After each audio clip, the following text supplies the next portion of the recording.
Las barras en el fútbol pues, mundial y nacional siempre han sido un tema, yo creo que de análisis, sobre todo en si están aportando diversión, si están aportando entretenimiento, si estamos disfrutando del ambiente del partido o en algunos casos si ya generan miedo, ¿no? Recientemente en el último partido de los Gallos, curiosamente no fueron las barras, ahí el estadio abucheaba al gobernador Mauricio Curi por una decisión que tomó, que es negarle el acceso a las barras. Y esto se vuelve controvertido, porque a final de cuentas yo creo que tenemos que pensar en la historia que se ha habido en el fútbol. Yo particularmente, que soy súper pambolero y que he estado, bendito sea, prácticamente en todos los estadios de este país, los he pisado y he visto partidos, sí les puedo decir que las barras, cuando están bien regidas, cuando están bien organizadas, son verdaderamente la sal y la pimienta del fútbol. No podemos pues bueno, dejar de pensar en la Monumental del América, que es maravilloso, que ya me ha tocado estar ahí en medio haciéndole al loco un poquito, porque es maravilloso la Monumental, o la del estadio de fútbol de CU, que también es maravillosa, y su famosísimo grito de Pumas es, verdaderamente si alguien no lo ha vivido, se le eriza la piel al escucharlos. No podemos dejar de pensar en ellos. Y por esa razón, invité a alguien que me contactó y que me encantó, me compartió un artículo de él, me gustó cómo piensa, me agrada mucho el análisis que ha hecho con respecto a estos temas, y es Alberto Ugalde. ¿Cómo estás, Alberto? Qué gustazo. Muchas gracias por la invitación, un placer estar acá en este espacio. Pues tal como lo decías, creo que hablar de fútbol y es hablar de sociedad, ¿sí? Primero. Y creo que cuando entendemos que el fútbol no pertenece a un grupo de personas, sino más bien es un bien público. Sí, claro. Ahí podemos empezar a dialogar sobre lo que es barrismo o una barra de fútbol y cómo surgió en el mundo con algunos otros movimientos que seguramente te tocaron vivir, como platicábamos fuera del aire, tanto en mundiales de fútbol como en competencias muy famosas en Europa. Pero muchas gracias por la invitación. No, estoy muy contento, Alberto, en serio, que estés y que le hayas aceptado y que podamos platicar de esto, bueno, con toda apertura, ¿no? Mira, tengo que remontarme al hecho que desgraciadamente marcó a Querétaro, y quiero empezar desde ahí para entender cómo se tendría que transformar, bien lo dices, el barrismo, cómo tendríamos que volverlo a aceptar, cómo tendríamos que hacer que en Querétaro se entienda que pues no podemos reprimir tampoco esto, ¿no? Tenemos que hablar del 5 de marzo, definitivamente. Muchos saben que yo hice una investigación y que hice varias editoriales al respecto a este tema. Y pues desgraciadamente lo que sucedió es que fue, pues bueno, desde mi punto de investigación, entendíamos que había infiltradas personas que pues delinquían. Se hablaba del cartel de Santa Rosa contra el cartel de Jalisco Nueva Generación, que trae el Atlas, que están infiltrados en las barras y que hubo una lucha. Hay muchas teorías con respecto a esto. Se ha desdicho, no, eso no pasó, que fue realmente una pelea entre las barras. Bueno, se ha dicho y se ha desdicho. Pero desde ese entonces se han prohibido las barras en Querétaro. Quiero saber tu opinión. ¿Qué piensas? ¿Es correcto hacer esto? Que ya que pasó esto, ya no más barras, ¿qué tendría que pasar? ¿Cómo se tendría que transformar?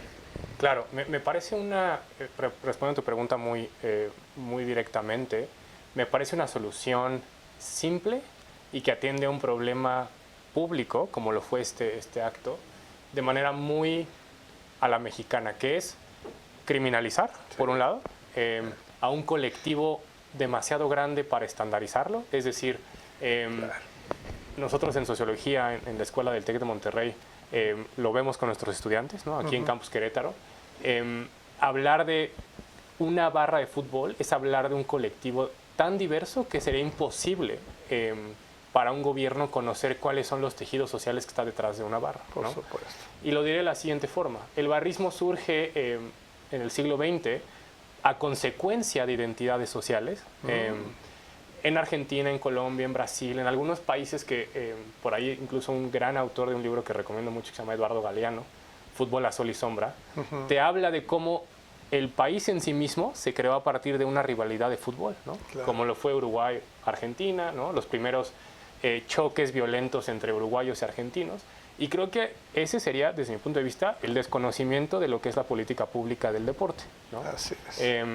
sin yo tener la respuesta acerca de si estuvo bien o mal, sí me parece que es, la literatura nos dice que ha habido demasiadas evidencias, ¿no? Sobre todo en América Latina, de cómo el fútbol comprende un espectro social, de base social, yo diría, asociado a, por ejemplo, campesinos, fábricas. La historia de Gallos Blancos es un ejemplo de ello, ¿no? De cómo la ciudad tenía, en los años 50 tenía cierta forma, se veía de cierta manera, y bueno, esa identidad se va generando a lo largo del tiempo, y como cualquier otro estudio antropológico, pues genera rivalidades, ¿no? Así es. Nosotros contra ellos, ¿no? Está bien en el campo de juego, pero pues no está tan bien fuera de él, ¿no? Entonces, contestando a tu pregunta, fue lo fácil, ¿no? Lo fácil es decir, bueno, criminalizamos, sometemos la parte punitiva, ¿no? Que también seguramente tú lo investigaste, es decir, trato de hacer el código penal estatal más fuerte, ¿no? Para reprimir estas acciones, pero esto, como tú lo sabes, en muchas otras cosas, incluso en temas más complejos, no tiene realmente causalidad, es decir, yo elevo penas muy grandes y voy a tener resultados inminentes, ¿no? Digamos que en la violencia o en la reducción de la violencia. Entonces creo que ese es el primer error, ¿no? Claro. Desconocer esa parte. Claro, y a final de cuentas, mira, bien lo dices, hay identidades que no te puedes quitar del corazón, ¿no? Aquí, y bien lo dices, el fútbol es de los ciudadanos, no le pertenece, yo creo que hay veces hasta digo que no le pertenece ni a los dueños, ¿no? Y pues es inevitable las rivalidades, ¿no? Hay una rivalidad aquí muy famosa que hasta dicen, ¿no? El clásico del Bajío, ¿no? En donde al final de cuentas se ponen la camiseta como tal y la defienden, ¿no? De hecho, uno de los hechos que yo marqué dentro de lo que sucedió el 5 de marzo era el desnudar al rival para que no quedara evidencia de qué tipo de rivalidad, aunque bueno, ahí hay mi estudio y si tienen la oportunidad de ver después todo lo que yo puse, ya tiene que ver con otros trasfondos. Yo te quiero hacer en mi siguiente pregunta, bueno, existe las barras, ¿por qué en muchas partes funcionan y por qué aquí lo más fácil es prohibirlas, ¿no? O sea, quiero tratar de llegar a un punto en donde diga, bueno, y las van a poder prohibir por siempre, porque se me hace también una locura, ¿no? Claro.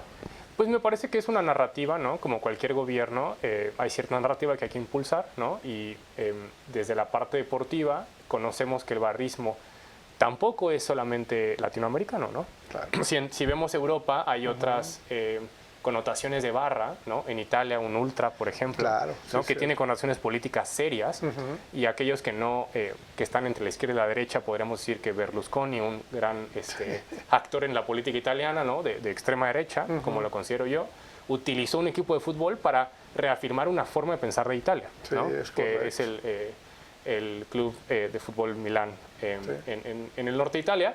En Alemania hay otros con otras connotaciones, en países más lejanos hay otras connotaciones incluso religiosas. Y con esto respondo a tu pregunta de el particular Querétaro. Me parece que estaba en la disyuntiva de mandar una imagen de Querétaro es organizado, Querétaro es en esta disyuntiva de civilización versus vandalismo, ¿no? Y el 5 de marzo fue una serie de errores de muchas partes, las cuales evidenciaron no solamente el desconocimiento del manejo de un estadio, pero también la falta de acercamiento hacia cómo funciona el equipo, ¿no? Entonces, si vemos la parte que seguramente tú investigaste, ¿no? Contra Atlas, qué sucede con Atlas en años anteriores, ¿no? El equipo es comprado, ¿no? Porque se ve como un bien privado en México.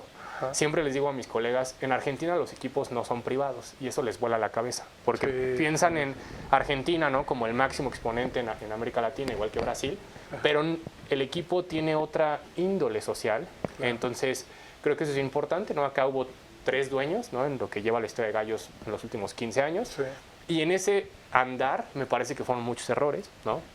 Yo tuve la fortuna de entrevistar a gente muy capaz dentro del club, que normalmente tiene el conocimiento, pero a veces no existen las circunstancias para ejercer a lo mejor ese seguimiento. Entonces, atendiendo esa pregunta, me parece que Querétaro como Estado tomó una postura, pero es complejo versus lo que sucede, digamos, en otros países, específicamente en Colombia, que seguramente leíste en el artículo que compartí, que es reconocer que las personas del otro lado, es decir, de la parte del barrismo, son personas, ¿no? Claro. Tienen derechos, ¿no?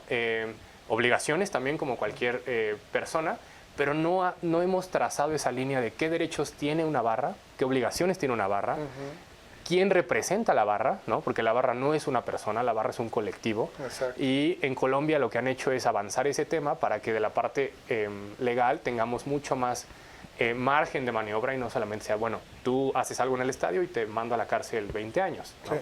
Entonces creo que por ahí va un poquito la respuesta y veremos qué sucede, porque no se puede prohibir una identidad, ¿no? Claro. Yo lo que leía en el artículo que me fascinaba, que me llamó mucho la atención, es esto de volver barras más sociales, ¿no? Y que de alguna forma, a mí me parece increíble que, vaya, hasta yo, te digo tal cual, me haya sorprendido, porque en realidad es el camino que tendría que ser, ¿no? Pero, caray, aquí la línea parecía más bien lo que tú dices, ¿no? Si eres una barra, eres un criminal, ¿no? Automáticamente lo han querido convertir ese punto. Cuando las barras podrían ayudar socialmente, híjole, yo creo que a toda su comunidad y a más personas, ¿no? Ese camino, ¿cómo lo construyes? ¿Cómo podría funcionar en Querétaro? Tratarlo de caminar hacia allá. Mira, aprovecho para decir que estamos publicando dentro de poco un libro sobre esto. Maravilloso. Un colega y yo sobre que esta opción de barrismo social es una opción de política pública, no es una opción de diálogo, no es la única, sin duda, pero es una opción hacia un camino mucho más pacífico. Y en este título, ¿no? Así le llamamos, ¿no? Aproximaciones de diálogo y barrismo social, hablamos de Querétaro como una enseñanza al fútbol mexicano, ¿no? Y en Colombia hubo dos cambios radicales, ¿no? Que es el ejemplo más claro, porque he tenido la oportunidad de convivir en algunos momentos con académicos colombianos. Alirio Amaya, uno de los grandes ponentes en este tema, ¿no? Y si alguien quiere buscar el nombre, es la base social de una barra está en los barrios, está en las comunidades, está en una economía circular, ¿no? Del amigo, del vecino que tiene una estación de refrescos, que es parte de un taller mecánico. En esa forma de entender esa economía detrás de la barra, Colombia pudo avanzar temas sociales. Hace 4 meses, en el TEC de Monterrey tuvimos la visita de investigadores colombianos y nos contaban, una de ellas mujer, por ejemplo, ¿no? Avanzando el tema de mujeres en una barra, que me parece fascinante. Pues sí, claro, ¿no? tendría que ser. Cuando la figura del hombre es la que predomina, ¿no? Claro. Porque una barra, ya en estudios muy antropológicos, muy densos, es patriarcal, ¿no? De cierta forma, ¿no? Sí. Entonces, la investigadora que vino en Colombia, ¿no? La doctora Melissa, nos decía un poquito, yo he avanzado temas de género dentro de la barra. Wow. Entonces, siempre pensamos en política pública desde arriba, ¿no? Desde un escritorio diciendo, ¿sabes qué? Tenemos que hacer esto, vamos al programa social, ¿no?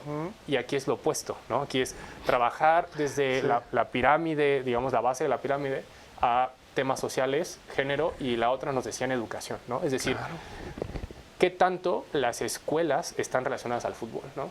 Porque tú sabes, muchísimos lugares en Querétaro tienen representantes de gallos por aquí, por allá, Sí, claro. pero realmente la estructura no ha sido tan capaz de unir educación de calidad con fútbol, porque tiene que ir ¿no? uno con el otro. Tenemos un aliado estratégico en nuestra investigación, Daniel Garnica, que trabaja temas de fútbol y sociedad. Él le llama fútbol con sentido. Y este fútbol con sentido es, voy a enseñar algo pedagógicamente con valor, ¿no? A partir del fútbol. Entonces, esos fueron dos ejemplos que en el libro, cuando esté por ahí ya al público, podrás leer que fueron cambios en Colombia claro. que acá en Querétaro podríamos proponer, ¿no? Yo hay veces que pienso, y te lo tengo que plantear, ¿no? Y esto es una vivencia particular y que conozco y que alguna vez me tocó documentar. También la educación, me encantaba lo que decías de la educación desde los niños y desde los profes que educan a los chavitos en las escuelas de fútbol, que luego a mí me parecía durísimo que había profes que eran, bueno, groseros y duros con sus alumnos de 6, 7 años. Y dice, no, tranquilo, pues son niños, ¿no? O sea, ¿por qué ahorita? Y bien lo dices, ¿no? También el tema de educación, ¿no? En el cual nos cuesta trabajo o no, bueno, no que nos cuesta trabajo, yo siento que a veces hasta se ignora o se hace a un lado el hacer una estructura correcta desde los niños en una educación del fútbol que es maravilloso, que genera una pasión muy linda y que bien llevada es muy buena, ¿no? También con el otro tema que es de la mujer, ¿no? A mí me parece increíble que sí, que no haya mujeres en las barras, ¿no? Cuando es, de alguna forma, pues sí, tienes razón, patriarcal. A mí me tocó ver, y lo vi mucho en la Monumental, que sí de repente había mujeres, pero, híjole, no, pues, tendría que ser, no sé, había una por cada 40 de nosotros, ¿no? Sin embargo, esto también me suena a un proceso que no es rápido. No. Me suena que un proceso largo, ¿no? Largo. Pero creo que el proceso inicia con el diálogo y al menos en Querétaro te puedo decir que yo dirigí una estancia de investigación con alumnos muy destacados de la Escuela de Ciencias Sociales. Logramos tener diálogo por primera vez con algunos actores claves dentro de la barra, fuera de la barra, o sea, club, barra, pero creo que un diálogo enfocado en perdonar, ¿no? Porque cuando hay un hecho de violencia hay que perdonar, ¿no? Muy bien. Para quien no sepa, el momento más en el mundo, si buscan en IA o en algún chat de estos nuevos, el momento más difícil de esto en los hooligans, que todo el mundo seguro conocerá, fue cuando hubo una tragedia, ¿no? En los años 90 y el Reino Unido establece una política de Estado de no más, ¿no? Claro. Pero nadie ve la parte de tienes que resarcir el tejido social, ¿no? Que en política pública es bien importante. Ya sucede algo, pero hay que ir a las bases y eso toma tiempo, ¿no? Claro. Entonces, incluso si a alguien le gusta mucho el tema de, bueno, es que queremos ser como Europa, bueno, yo les invito a ver la estructura de un club en la Premier League, por ejemplo, ¿no? Tiene programas sociales enfocados en educación, claro, en alfabetización de ciertos grupos, en inclusión a migrantes, que estos temas ya existen acá, ¿no? Entonces, el West Ham United, el Sheffield United, que también uno de mis colegas estuvo 4 años haciendo investigación al respecto. O sea, creo que hay mucho por hacer, sin importar si es América Latina o Europa, pero creo que hay mucho por ahí. Y bueno, David, creo que hay que abrir la conversación con los actores involucrados, pero agregaría algo. Es momento, porque México está, y en ese es otro artículo que tengo ahí pendiente, México está avanzando hacia ser fanáticos más Norteamérica, es decir, el fanático que va, se sienta, consume una cerveza, deja derrama económica y se va a su casa. Sí, así lo quieren ver, ¿no? Así lo quieren ver, y eso obstaculiza y evidencia que la base social, ¿no? Pues no existe, ¿no? Entonces hay un cierto un adoctrinamiento hacia esa parte. Entonces es momento de hacerlo ahora, ¿no? Sí, porque yo creo que después no se va a poder. Mira, yo tengo que, y te lo digo porque lo tengo documentado, y la verdad es que fue un reportaje muy bonito que hice en Pachuca, con el Club Pachuca, en donde tienen una escuela de fútbol para chavitos inclusivos, en donde tienen chavitos que tienen síndrome de Down, autismo, todo este asunto, ¿no? Y tienen una liga, pero, híjole, el efecto que yo sentí me dolía un poco porque pues, el Club Pachuca era el único que lo hacía. Claro. Entonces, no te termina funcionando si no logras bañarlo, pasarlo bien, lo decías, ¿no? En Inglaterra, pues, de alguna forma, pues, lo tratan de hacer completo, ¿no? Híjole, y en México luego yo veo esfuerzos verdaderamente de aplauso, pero que no permean porque no tienen la confabulación de todas las partes, ¿no? Y está unado a luego políticas medio complicadas en el fútbol, de que, como dices, uno, es un club comprado, ¿no? Sí. Dos, lo puede comprar cualquiera, o sea, y con todo respeto al que está, que le deseo que lo haga bien de gallo, pues lo está comprando una persona que ni siquiera es mexicana, ¿no? Entonces, el poder conectar socialmente lo que tú estás haciendo, híjole, lo veo maravilloso, me emociona, Claro. pero también lo veo bien complejo. ¿Qué hacer? O sea, ¿no se necesitarán también políticas? ¿No se necesitará también que los dirigentes e incluso los gobiernos alineen hacia otro tipo de políticas? Yo creo que es, como le decía, me parece que hay menos instituciones en México que regulen el deporte. O sea, tenemos 2 grandes sectores, ¿no? El privado y el público. Y en medio no tenemos casi nada, es correcto, ¿no? Entonces, al no tener sociedad civil que sea capaz de permear ambas cosas, ¿no? Y en este último que estoy publicando sobre transparencia, en cualquier tema, es ¿qué pasa con aquellas personas que están tratando de empujar temas como estos, ¿no? Deporte e inclusión social, deporte e inclusión en género, pero que al final terminan o es por el mercado, ¿no? Porque alguien que compra un equipo de fútbol, su incentivo es hacer dinero, ¿no? Y no está mal. La cuestión es dónde está el espacio, ¿no? De instituciones que regulen hacer dinero de cierta forma, ¿no? Claro. Y entonces cuando te metes realmente al fondo, la liga en México es privada. Sí. La liga no es autónoma, la liga no es una institución independiente, la liga es parte de los dueños del fútbol. Ese es uno. Segundo, digamos, los actores que están detrás de esto, como lo puede ser Pachuca, uno de los grandes jugadores del fútbol en México, tiene mucha dependencia financiera de la misma liga, ¿no? Entonces se genera la tormenta perfecta para que estos proyectos que seguramente existen no avancen tan rápido, ¿no? Entonces, eso no significa que no existan, hay muchas organizaciones que lo hacen. La cuestión es que no está no es tan evidente para muchos que no conocen esto, ¿no? Sí, no es evidente y por eso te digo, hay que documentarlos y mostrarlos para ver si ahí, y bien lo dices, bajo un corazón más noble de los privados, se da cuenta que tendría que permear este tipo de cosas. Claro. Alberto, te quiero invitar lo más seguido posible porque me ha fascinado esta plática y creo que es una buena forma de entender, porque yo hasta a veces veo y digo, discúlpeme, porque en serio luego me preocupa eso, que hasta ya satanizan aquí el fútbol, ¿no? Claro. ¿No? Oye, voy a ir al estadio. No vaya.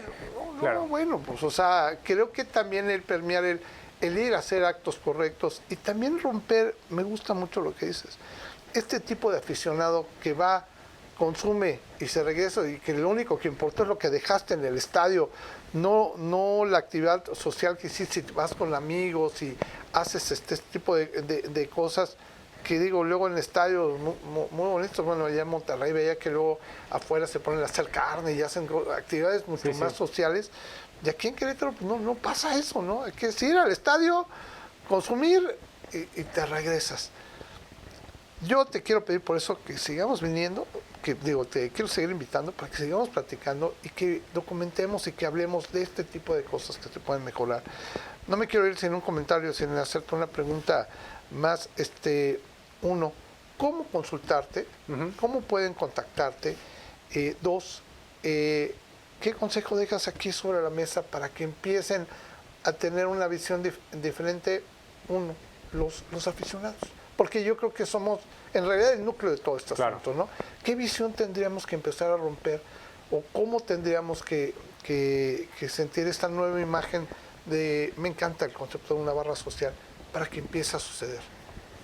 Me pueden contactar primero que nada a través de redes sociales. Muy fácilmente estoy en Instagram, beto.ugarte. También en LinkedIn, que es un medio un poco más formal, pero ambos, Alberto Ugarte en LinkedIn también. Y como parte del claustro de profesores del TEC de Monterrey, con gusto también pueden buscarme en la página del TEC de Monterrey. Y un comentario final es, me parece que hay que entender mejor cómo fue el proceso de desarrollo del fútbol y cuáles son los actores que llevaron a hacer del fútbol lo que es hoy en el mundo. El deporte más practicado, el más visto y el que más dinero genera, ¿no? Además, sí. Entonces, ahorita que ya viene el Mundial, recomiendo mucho leer sobre el tema. En Colombia pueden ustedes buscar, hay muchísima literatura al respecto. Sí. México no tanto, tenemos algunos exponentes muy importantes, pero hemos tratado de avanzar estos temas.